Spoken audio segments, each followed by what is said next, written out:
Thank you for joining us today. Welcome back to our show here. This is Comfort Food Dudes. I'm Sean. I'm Josh. You almost forgot. Anyway, today we're going to make some shepherd's pie. Some people call it cottage pie.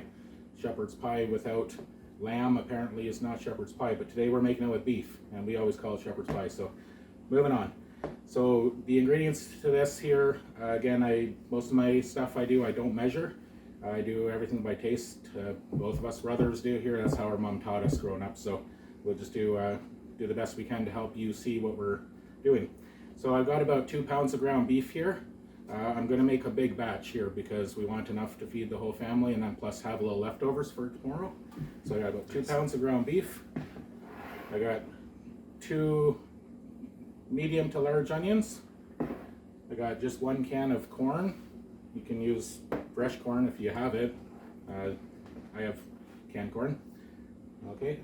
So also we're going to need to make a gravy for this. So I'm going to make a roux. So I have about 3 tablespoons of flour, all-purpose, whatever flour you got, and 3 tablespoons of butter. You just go equal. You know, and I'll show you after. And then I also have some broth here. I put 4 cups into this. I don't know if I'll need all 4, but we'll see when we get there. I'm just using basic spices for this here. I just got a little bit of garlic powder and I got some salt and some pepper here. I'm going to fry the onions in some olive oil. And the only other thing is I have about 10 medium potatoes diced up, about that big. And we're just going to make the mashed potatoes out of this. It's pretty straightforward. Okay, so to get started here, going to go ahead and get our potatoes boiling. So the very next thing I'm going to do is we're going to move over to the stove here, but I'm just going to go ahead, I'm going to fry these onions, and I just want them translucent. If they get a little brown, that's okay. We'll just get them softer and ready to go. And then we're going to add the corn mixture to that, and we're going to add the beef to it, and we're going to add some garlic, salt, and pepper, and that'll make the beef portion of our shepherd's pie, and the potatoes, of course, will be the topping that goes on it. All right. Moving to the stove. With other shepherd's pie, a lot of people do add in carrots and broccoli and celery and different things. You can always amp it up a little bit to your liking and choosing. Try mingling with different spices and see where that gets you. That's right. Okay, so here we are at the stove. So I'm going to go to medium-high heat on this digital stove. That's a 7.5. We're just going to go ahead and use some olive oil. How much do you need? Probably not a lot, maybe a tablespoon or just a little less. I'm just going to go ahead and put the carrot, or onions, we'll call them onions this time. We'll put the onions in.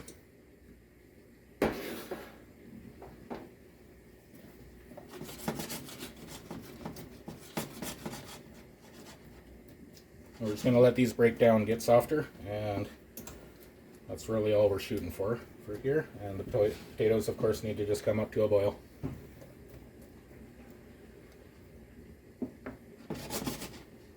So you got the onions on a medium-high heat and the potatoes on rapid boil high heat. Yep. Okay. And once they come to a rapid boil, generally I turn it down to about a medium-high heat, and I'll just let it boil for about 10 minutes or until they're fork tender. And then after that, I'll mash them. Add some butter, some salt and pepper, a little garlic. Sweet. Savory. Yeah.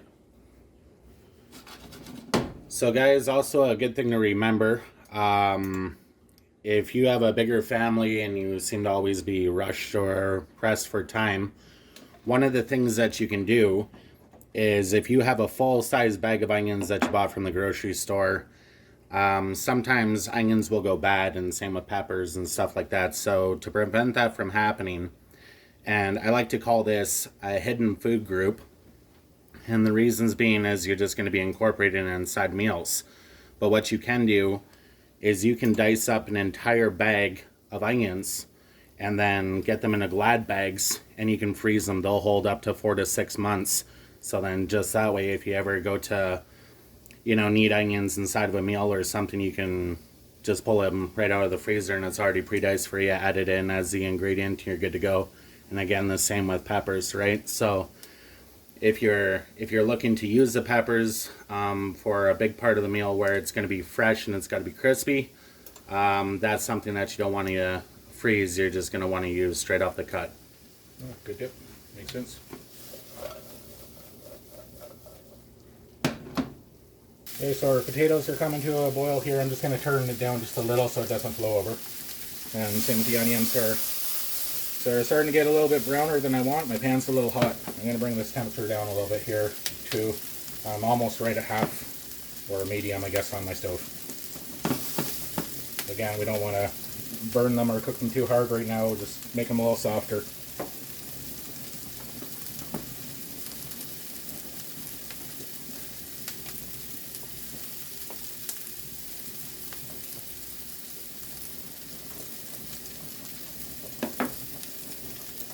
If you don't happen to know, if whatever you're boiling, something starchy, if it's bubbling up like this and you get all this foam and it's coming up too fast, reduce your heat, but also if you blow on it, it calms it down a whole bunch and then gives you a chance to deal with it however you need to deal with it. So, just a tip.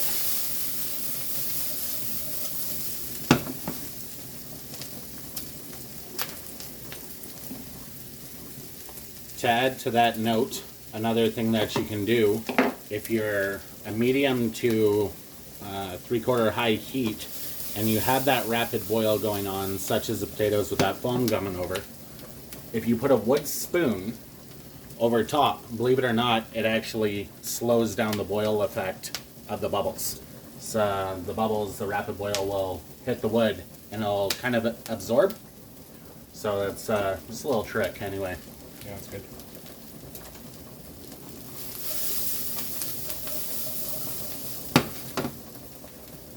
Those onions look nice though.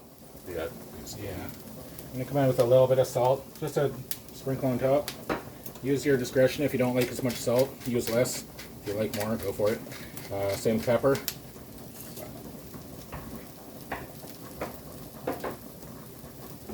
And just a little garlic, just regular garlic powder, whatever you get from the store. Just a sprinkle. You could use regular garlic, real garlic if you have it in there. I just ran out at the moment, so I don't have any. Not much here, 1/4 teaspoon. You probably don't need too much.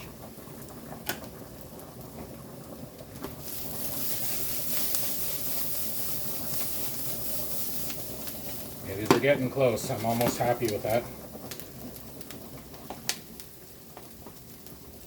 And potatoes still have a few more minutes for sure.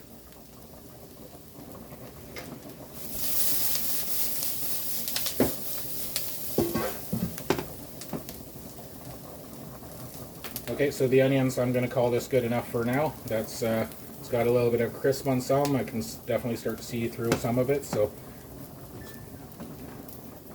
just going to transfer them into a different dish here. Okay, and we're going to use this pan here to make the gravy. Also, starting with the roux.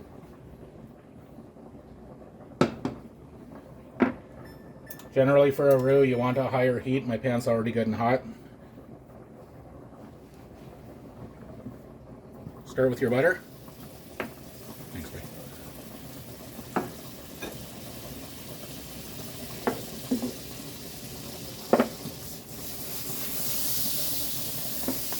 Gonna let it melt as much as we can here. Don't want it to burn. That wouldn't be good. You'll have to start over.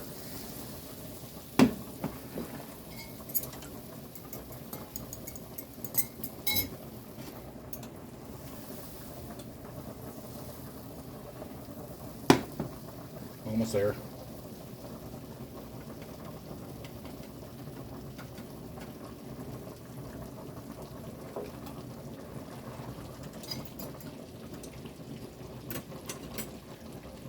Sprinkle in your flour.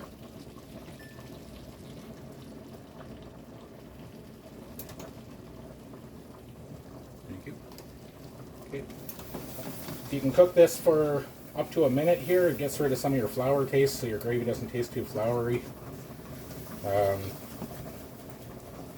Once this is cooked for about a minute or so, you can add a stock like chicken, beef, pork, whatever flavor you want.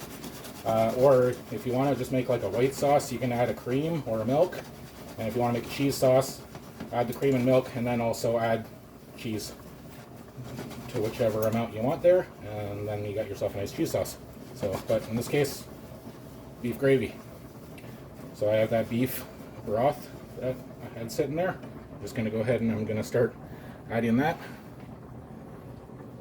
And for this, I am going to turn my heat to high because I'm going to keep quenching this every time I pour some in. So I want this to get hot. A little bit at a time.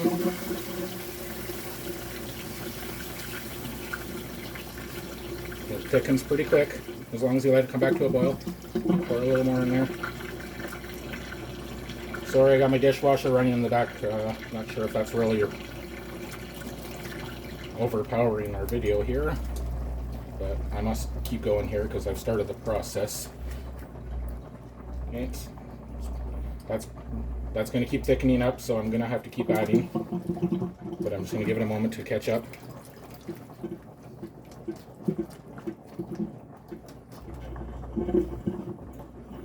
Just give it a moment to catch up. You want to keep trying to get it to a boil as often as possible. Give it a chance to keep thickening.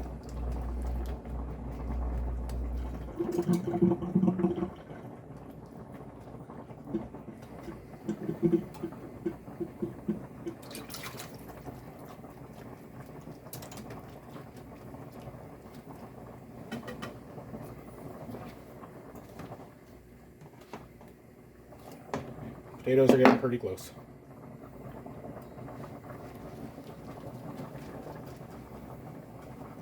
If you add too much water, too much of the liquid, of course, you can add a little more flour and or cornstarch, and you can bring it back to a thicker state. But I'd rather just add a little bit of liquid at a time here, just to kind of keep the consistency I want.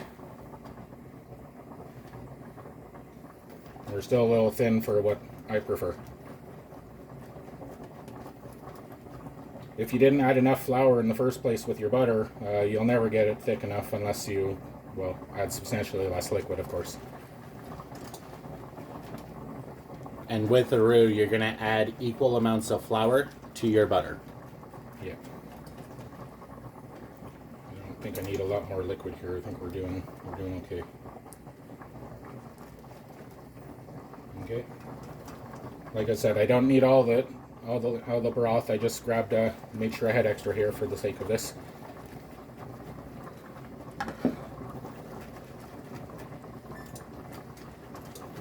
Okay, so I'm gonna set this aside, and we're gonna tend to these potatoes.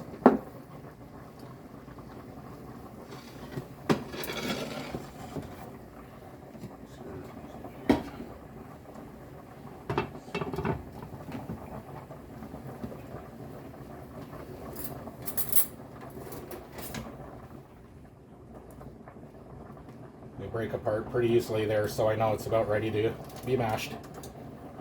Turn that off. Okay, and we'll be back. Okay, here, just to quickly show, I just put some butter into the potatoes here. I strained it, and I'm just going to use a little bit of creamer. You can use milk, you can use creamer. If you put too much, it's going to become soup really fast. And I'm also going to sprinkle some salt again, probably about half a teaspoon this time. And some pepper again, because I'm a pepper fanatic. And you can also use more garlic powder if you like in your potatoes. And there's about a quarter teaspoon there. Okay, I'm going to use the electric whipper. I don't know how the sound's going to be for you guys, but just want to quickly beat them up because we're bullies.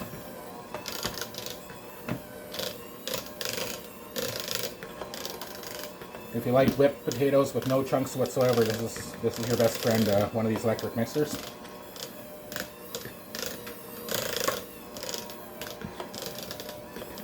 And we're almost there. It's a really quick process doing it this way.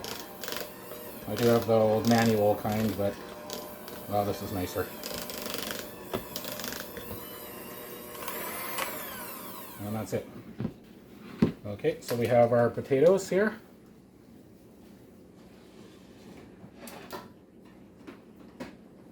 bring the gravy over.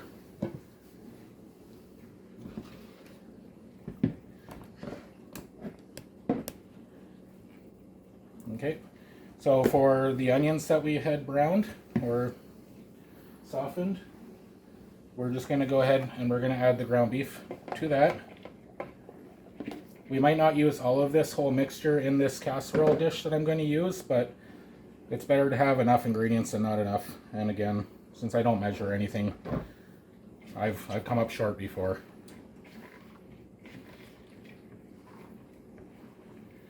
At this point, you would want to give this a taste. You're going to want to know, is it salty enough? Is there enough pepper? Is there too much of anything?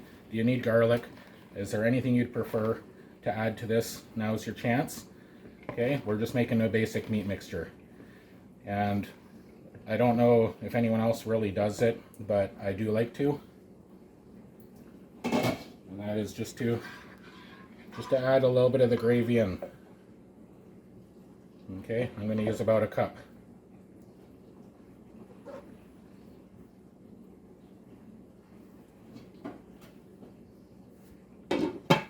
Okay, and we're just going to stir that in. It's not going to be soupy, it's just going to give it a little bit of moisture and flavor.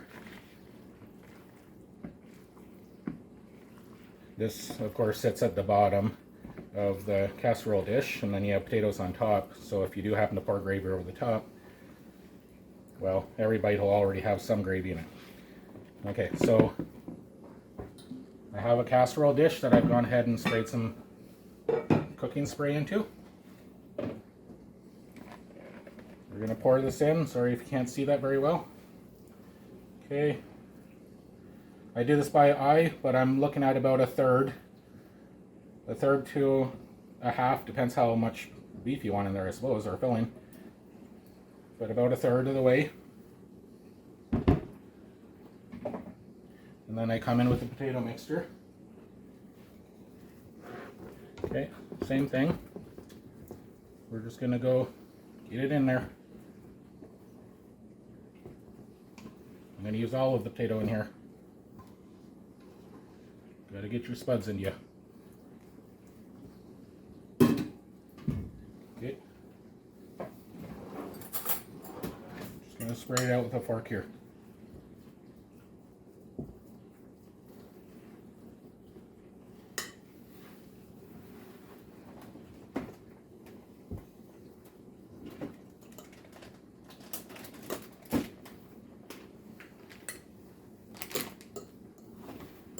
Try to get it as evenly as possible.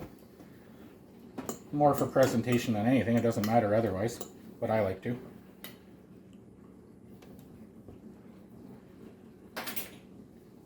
Now, just a question for you before you move towards the oven there. You've had that preheating for about 15 minutes. What's your temp? So I'm just going to put this under the broiler. That's what I was going to get to here. Perfect. The cheese, it's up to you. Some people are not going to use a cheese on this. We're cheese fiends here. We use cheese on cheese. Okay. So for me and my wife, we just put what we need on there.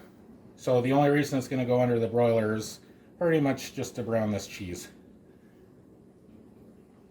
You can use more if you like. You don't have to use it so much.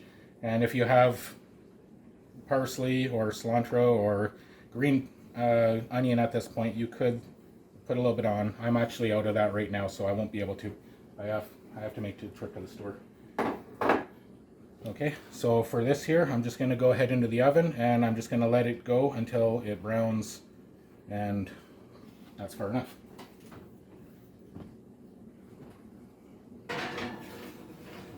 I'm going to try doing this, and I'm going to do it with bacon in there. Oh, bacon would be good in there. Bacon, cheese, more bacon, cheese, potatoes, gravy, cheese, yum. So I just put it on the middle rack. The further away from the broiler, the more time you have for it to brown, of course. So we'll just give that just a few minutes here. Okay, and we're back here. I've pulled this out of the oven now, and basically you just want to try and make your cheese a little golden, melty. However, if you have more cheese, you probably want a lower temperature to give it a chance to melt the cheese down before you brown it. But in this case, it looks like it worked out all right. So this magnificent meal. That definitely looks really good. Yeah, I think it's gonna be devoured pretty quick. Again, guys, this is something basic you can do on the fly. It's cheap and definitely family favorites, you know? All right, so this concludes our video here. So we've gone ahead, we made the shepherd's pie, cottage pie, and we got our beef gravy. Okay, so again, very simple to do. And thank you for sticking around with us through the step-by-step tutorial. I know we like to do longer videos, but we want to make sure that you can see what we're doing in the event that you want to make it too. And it's a pretty easy meal. So again, thank you for joining us, and take care. We're going to dive into this and catch you guys later. See you at the next video. You bet.